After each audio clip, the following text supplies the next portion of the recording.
Welcome to Raised Here, real estate, real life, and people who make it home. I'm Whitney Allumbaugh, a realtor with the Brandi Smith Team at RE/MAX Big Country, a mom, a wife, and someone who is truly raised right here in the Big Country. Each episode, I'll be sitting down with people who make our community what it is, homeowners, industry professionals, and local leaders, and sharing real conversations about homes, land, family, and life we're building in between. Today, I'm excited to be joined by Krista Wilson with Citibank Mortgage. We're going to talk about lending, the home buying process, and what buyers and sellers really need to know in today's market. I'm so glad you're here. Let's get started. Hey everyone. All right, Krista, tell us a little bit about yourself and how did you get into the mortgage world? Oh gosh. Well, born and raised in the Big Country, just up the road, Stanford, Texas, north of Abilene. Left for a little bit, went to school at Texas Tech University, Rackham. Came home, married a Wiley boy, and have been here ever since. In 2009, I had the opportunity to start as a loan processor at a local bank here in Abilene, and jumped on that opportunity just because real estate's kind of always been fascinating to me.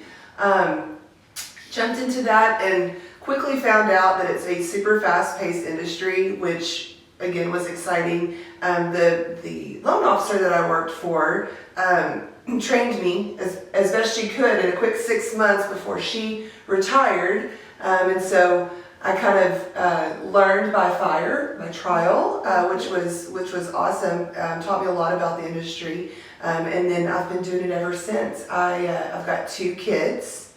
One is 11, one is 6, and love them to death. They keep me busy.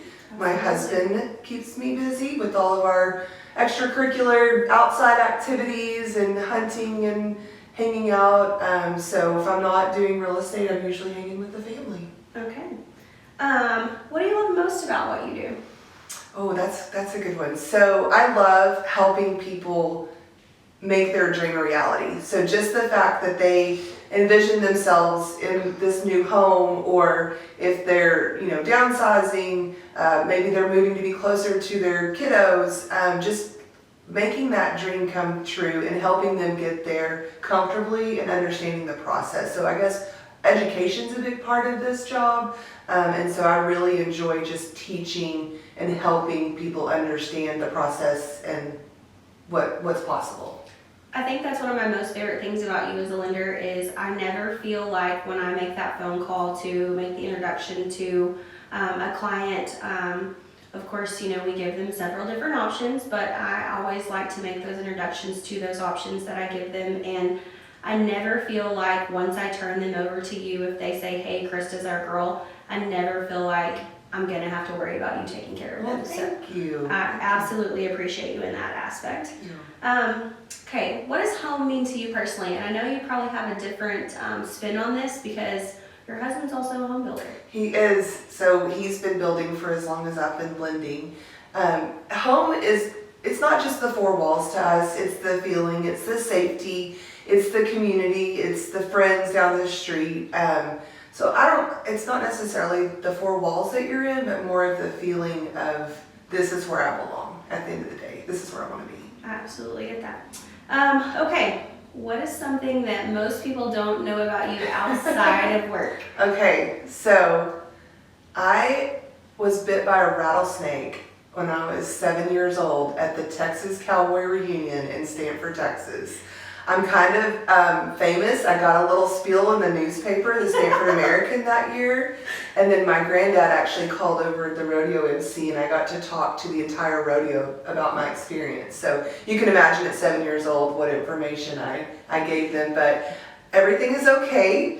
I am apparently sometimes have a little bit of snake venom bite to me. But yeah, so that's I guess my claim to fame is that I got bit by a rattlesnake and survived. I've known you a long time and did not know that about you. So very cool. I'm gonna have to search out that newspaper and find where you got bit by the rattlesnake. I have it in a scrapbook at my parents' house. The one thing I do regret the most, well, 2 things actually. I had just gotten brand new tennis shoes. And my mom had advised me not to wear them to the rodeo, and I did. And then she made me throw them away because she thought I got bit on my toe and she thought maybe there would still be something there. And then when we were in the hospital, the cowboys at the rodeo that killed the snake that bit me asked me if I wanted the rattler, and I said no. And I wish that I had it now, because I would be wearing it as a necklace every day. And I didn't keep it, so that's my biggest regret probably. Okay, all right. So we're going to talk about a little lending and buyer education. Okay. So for someone who's never bought a home, what's the very first step you think they should take? And I know there's lots of opinions out here about this question. Yeah, I mean, once you make the decision that this is the dream, you're going to own a home, you've got your contact with your realtor.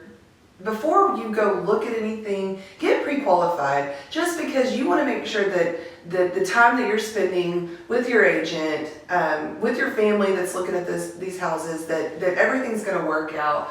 And getting pre-qualified isn't as scary as you might think it is. And it actually is beneficial, because if something happens and you're not able to buy right then, you can get a game plan together, work with your agent over the next 6 months. If something pops up and it works out, then you're ready to go. So get pre-qualified for sure. Absolutely. Okay, so I did not plan this question, but I'm going to make this a two-part question. Can you tell us the difference between pre-qualified and pre-approved? Because they mean two totally different things, but no one seems to know what that is. So my take on it, and I feel like it's kind of a personal opinion on it, pre-qualified means you filled out the financial information with the bank. We've pulled credit, we've verified your income, we've probably asked for some bank statements, and we've just had kind of an overall look that this is going to work. Pre-approved, in my book, is we've sent you through underwriting. So a lot of times that's further in the process. Maybe you're under contract already before, of course, you go to underwriting. And so that pre-approval is you've been to underwriting, they've looked at it. As long as we meet these conditions, we're good to close. So I think there's a little bit of difference in kind of a pre-overall look for the pre-qualification, and then kind of more of an in-depth look for the pre-approval. But typically, if you receive a pre-qualification, 99.9% of the time, unless something changes with the information provided, then you can consider yourself pre-approved. Awesome. Okay. Thanks for clarifying that, because we see everywhere different takes on it. So I wanted your take. Yeah. Okay. What is one of the biggest misconceptions buyers have about qualifying for a mortgage? That they can't do it, that they're not ready, or they don't have enough money. There's lots of options as a first-time home buyer to get you into a property. I work with people all the time. They're like, well, we don't have any money. Okay, well, let's look at down payment assistance, or if there's a gift from family, or if your employer is relocating you and allocating funds to help you get there. And so I think a lot of the misconception is that they just can't do it. They didn't say 20% down. We don't need 20% down.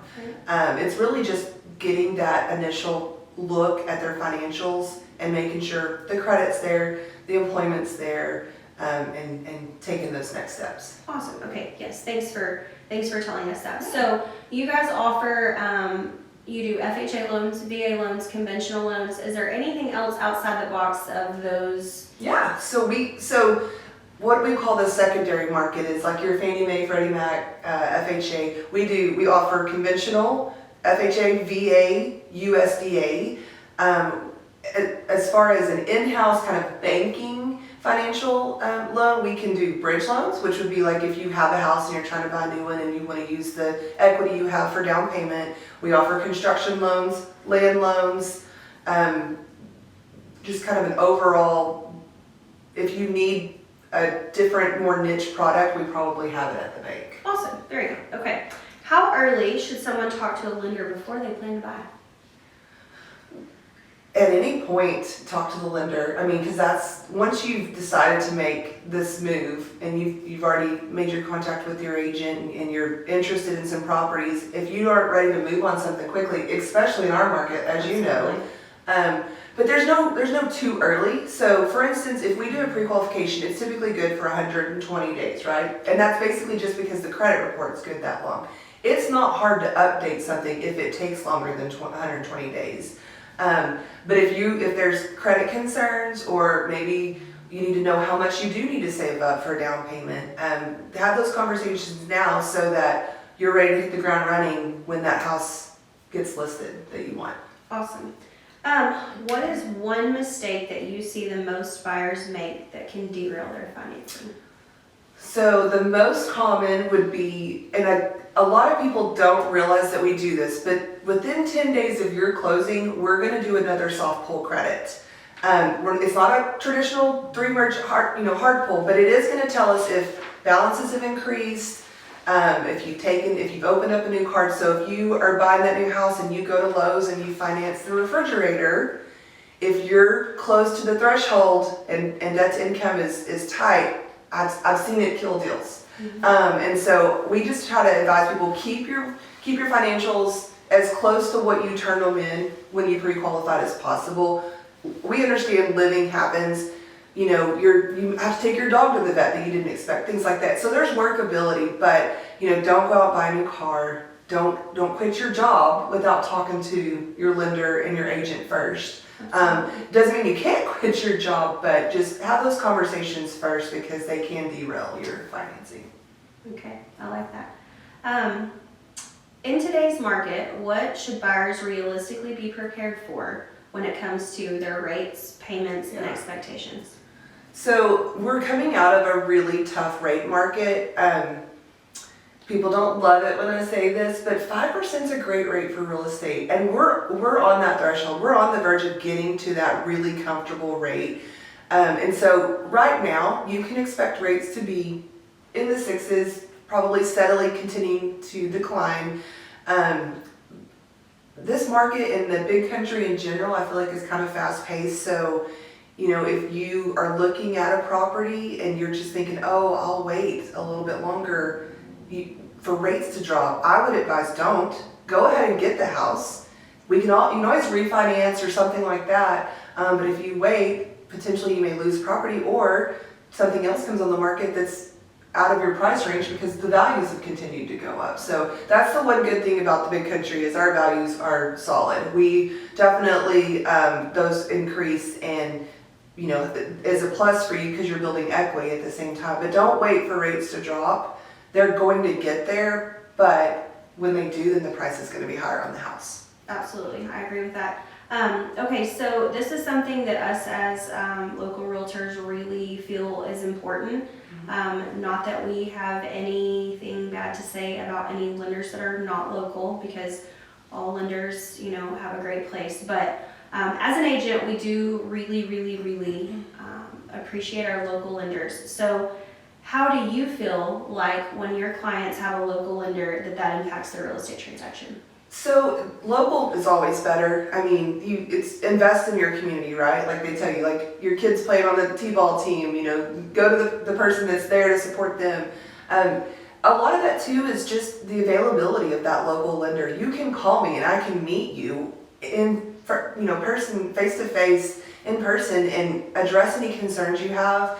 Not that online is necessarily a terrible thing, it's just more complicated and a lot of times delayed. I can tell you as a previous seller of a home, if I have an offer coming in, I may consider the local lender pre-qual over the online lender pre-qual. And I'm sure y'all as agents deal with that daily. Absolutely. Just because okay, this is from Citibank Mortgage. If we have problems, I can call Krista and she's going to address them right then and there, or I will go find her in the grocery store and ask her face to face what's going on. And so I feel like it's more of that connection, that relationship. Again, this is the biggest decision for a lot of families. It's the most expensive. Absolutely. And so they need that comfort of knowing that somebody's there and has their back. I agree with that. What do you think makes a buyer stand out most in a competitive situation? And we are seeing some competitive situations. Yeah, I've heard about like some multiple offer situations. So that's tough from my end. Whenever you send a client over, my job is to figure out the financials and what's the best option for them, and also what's the fastest backup option if the best option isn't available. For instance, if they need to be contingent for conventional financing, and that's the option we have there, I may even look at FHA. Not that FHA is a bad option, but maybe it's a little bit more expensive. They don't really need that, but if they go FHA, they can waive their contingency. So when they're putting in their offer, they don't have a contingency. The seller might consider that more than a conventional contingency. Another thing that I always kind of put out to the agents is, hey, look, we can go conventional. Better option is to go FHA, but for instance, if the property won't go FHA or something like that. So just really, the best offer that you can present is multiple options from my standpoint. And so we always try to just give like a backup, like, okay, if that's not workable, here's what we can do. And I will say absolutely from our side, one of the most important things that I think for us as realtors, our buyers and our lenders is for everyone to be on the same page. I joke a lot about you can lie to your friends, but don't lie to me and don't lie to your lender. Because I love that. When a crazy situation comes up, or a multiple offer situation, or a problem comes up, if you don't have a good relationship with your lender and your real estate agent, it is really hard for us to work on your behalf. It is hard for us to go to bat for you when we have to answer the questions from the other agent. So if we're all on the same page, we have a problem, we have something, I can go to your lender and say, hey, here's what we've got, here's what I'm working with, what do you have that might fix this situation or help this situation? And so I truly feel like your local lenders are the best part of the transaction. Not that the buyer buying their new home or the seller selling their home is not the great part, but having a great relationship with all of the people inside of that transaction really helps that go smoothly. I could not agree more. All right, so since I know you personally, I know that you guys do so much in our community to help support kiddos and other businesses. What is a couple of things at Citibank Mortgage and that you might personally do in our community to support our community? So I love anything I can do to support the kids in school. We support a lot of things. Gym Ned, EULA, the FFA program over at EULA we sponsor personally in the past, and then some of the sports programs. We go to church at the Southern Hills Church of Christ, which we absolutely love, and just the investment back into those areas of our life personally is kind of where we feel led. Citibank, I know typically, if you call us for sponsorship for your kids' t-ball team or whatever it is, we're gonna make it happen because we want to be there. We volunteer at Meals on Wheels, which is important in our community. A lot of the clay shoots for Habitat for Humanity, Houses for Healing. I'm personally involved with a couple of organizations through real estate that have led me to connections with different organizations that I didn't even know existed in our little area. So anything I feel led, it's typically like for the kids, let's do it for the children, or an organization that, it builds back in the big country, builds hope into the big country. HBA, I'm currently the HBA president this year, which has been eye-opening and incredible to learn so many different things from that side of real estate, which you don't always get a super big eye-opening on. So that's been exciting. PWB is a big part of my life, which those ladies reach out to our community and invest in ways that you can't even imagine. They just did their Day of Giving, which if you don't know about, they have a budget, they take money and they give gift cards to people. Like, for instance, if they feel led at a gas station to give this gift card to a person, and it can be life-changing for some. So just organizations that build back into the big country. I absolutely love that. So I, being born and raised here also, I am always looking for more ways to give back. And so I need to up that. I need to up that game, but that's a goal for this year. Yeah. So I love that you guys do all of that. I'm glad that you spoke about the HBA. So our next guest is actually going to be the Big Country Home Builder of the Year. Yay! And so we'll put a pin in that. We'll let him talk about himself. But that is one of the super cool things that I'm so excited to get to do is to interview different people in our community and see different aspects of building and life. Absolutely. And so okay. Coffee or Dr. Pepper? Oh, coffee. Oh, okay, coffee. Hot coffee in the morning, cold coffee in the afternoon, all day, maybe a Red Bull at night, and then I'm crashed out. At night? I don't really like Cokes that much, but it's coffee and Red Bull all day. Okay, so are you an early morning person? Late, don't She listen. She's like, not even talking about the morning. If getting the kids to school, I don't think I've brushed my hair once this year. It's like a straight roll through drop off. Hands down, I'm not a morning person. Again, I don't think I've had my hair brushed once at kid drop off for school. So. Well, at least you're in the car, you roll through, you drop No them one off, knows, and you sunglasses on, you they just don't roll know. on through. So, okay. What's your go-to comfort meal after a long day? Well, it changes. I for years did not like pizza, and now I love pepperoni pizza. So I'd probably say that's my comfort food currently. Ask me in a few years because it's likely to change. That or anything my mom cooks. In general, she's a great cook. It did not carry down. My daughter loves to cook, but it skipped a generation, which is okay. So basically, anything she's put on the table, I'm eating. Y'all are gonna laugh at mine. So it's literally a box of Velveeta macaroni and cheese. Hey, that's good though, and it's better than the other stuff. And it's so used to, like when I was a kid, my mom was also an amazing cook, and she home makes macaroni and cheese, and so that is all I ever knew until I was an adult. And then somebody introduced me to the Velveeta, the new new box, and I was like, oh no, I can't eat that. Like it's not homemade. It's not homemade, and it's gross, because in my mind I was thinking about like the old Blue Craft box, like with the powdered cheese. And so that was just not something that I could get behind. And then they were like, no, you have to try this. And so my husband was gone at the first of the week, out of town working, and I'm not going to lie to you, I fed our child just macaroni and cheese. Hey, she probably loved that. She had some other things too. She snacked on her fruit because she is a fruit kiddo. She could eat any type of fruit. She loves carrots. She loves ranch. So she did get her greens, but we literally just had macaroni and cheese, and it was just fine with me. Hey, listen, life-changing is when she learns to cook it herself, and then you can just eat the leftovers. So she does like to do the little cups. Oh yeah. She gets her little stool, she pulls it up to the sink, she fills it to the water line, and then she puts it in the microwave. I do start the microwave because she's 4, so I still feel like I need to start it. And then I make sure, of course, that it's not too hot before she eats it, because if it were up to her, she would just eat it right out of the microwave. So we have to be careful about that. Okay, so I want to wrap this up, and I want to close with one final question. If you could give one piece of advice to someone who's on the fence of buying a home, what would it be? Don't wait. Don't. Just take the plunge. Make the progress, because if you wait, the situation's just going to get increasingly more expensive in our area. So don't wait. Just jump.